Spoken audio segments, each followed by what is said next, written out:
এই সালা খাবারটা তাড়াতাড়ি নিয়ে যা। সালা ক্যাটারিং এর ছেলে, তোদের আবার সম্মান। হ্যাঁ, আপনার বাড়ির কোনো বড় অনুষ্ঠান সম্পূর্ণ করতে ওরা হয়তো আপনার বাড়িতে কোনো না কোনো সময় গেছে। হ্যাঁ, ঠিকই ধরেছেন, ওদেরকে এই ভদ্র সমাজ বলে ক্যাটারিং এর ছেলে। ওরা আসে সামান্য কিছু টাকার জন্য, তাই বলে ওদের কখনো গরিব বা কখনো বেকার বা কখনো নিচু জাতের ছেলে বলে অপমানটা করবেন না। এই ভদ্র সমাজের চোখের ভাষায় হয়তো সব থেকে নিচু কাজের মধ্যে একটা কাজ ওরা করে ঠিকই। বলি মশাই, ওই ছেলেগুলোর মাঝে অনেক বড় বড় ডিগ্রিও থাকে, যা আপনার ভাবনা চিন্তার থেকেও অনেক বেশি। আসলে কি বলুন তো, না ওরা সোনার চামচ মুখে দিয়ে জন্মেছে, না দিনের শুরুতে বাপের কাছে হাত পেতেছে।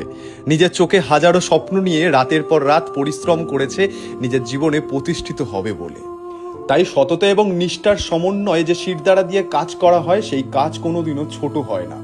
আর ভুলে যাবেন না, ওই ছেলেগুলো এক একটা ঘরের স্তম্ভ, যারা নিজেদের স্বপ্ন পূরণ করতে দিনরাতের অঙ্ক কষতে আজ ভুলেছে।